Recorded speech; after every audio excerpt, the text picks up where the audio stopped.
Tata Motors ने एक mega merger plan का ऐलान किया है, जिसके तहत कंपनी अपने सीवी और पीवी यानी पैसेंजर और कमर्शियल व्हीकल को अलग अलग कर देगी और दोनों की फिर होगी लिस्टिंग।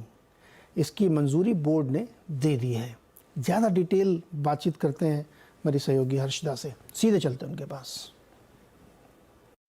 टाटा मोटर्स अब यहां से स्पीड पिकअप करता हुआ दिखाई देगी, क्योंकि कंपनी ने एक बड़ा बिजनेस प्लान सामने रखा है। पहले तो कंपनी अपने कारोबार को 2 हिस्सों में बांटने की तैयारी में है।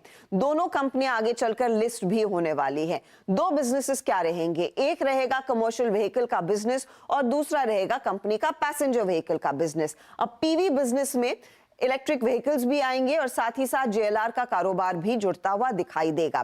कंपनी कह रही है कि 12 से 15 महीने लग सकते हैं इस पूरे डीमर्जर को अमल में लाने के लिए, क्योंकि एनसीएलटी में मामला पहले जाएगा, फिर अप्रूवल के बाद ही डीमर्जर फाइनलाइज होगा। शेयर होल्डर्स के लिए बड़ी वैल्यू अनलॉकिंग यहां पर होने के आसार बनते दिखाई दे रहे हैं, ये कंपनी का मानना है। कंपनी ये भी कहती है कि अलग अलग बिजनेसेस की सिनर्जी अलग है, उस लिहाज से बिजनेस स्केल कर पाएंगे, उस लिहाज से अलग बिजनेस प्लान्स भी दोनों ही कारोबार सीवी और पीवी के लिए बनते हुए दिखाई देंगे। यही नहीं, अब कंपनी फोकस अपने ईवी कारोबार पर ज्यादा बढ़ाने वाली है। जेएलआर के पर्सपेक्टिव से देखें तो जेएलआर के लिए एक अलग स्ट्रैटेजी भी तैयार कंपनी करती हुई दिखाई देगी।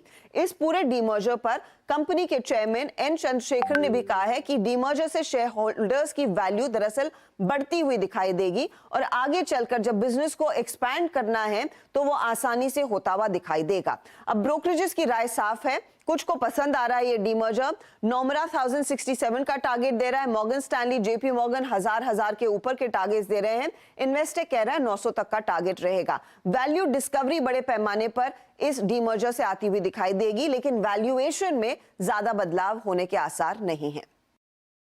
तो टाटा मोटर्स की खबर में ध्यान रखिएगा, इसमें समय लगेगा 12-15 महीने, एनसीएलटी में जाएगा, लंबा प्रोसेस होता है ये सब कुछ, फिर वो आके रीलिस्ट होंगी, डीलिस्ट होंगी, ये सब चीज़ें काफ़ी चीज़ें होंगी। तो इसलिए एकदम कूद के कोई फैसला नहीं लेना है। स्टॉक 10% ऊपर खुला था और अब सिर्फ 5% बचा है, ये ध्यान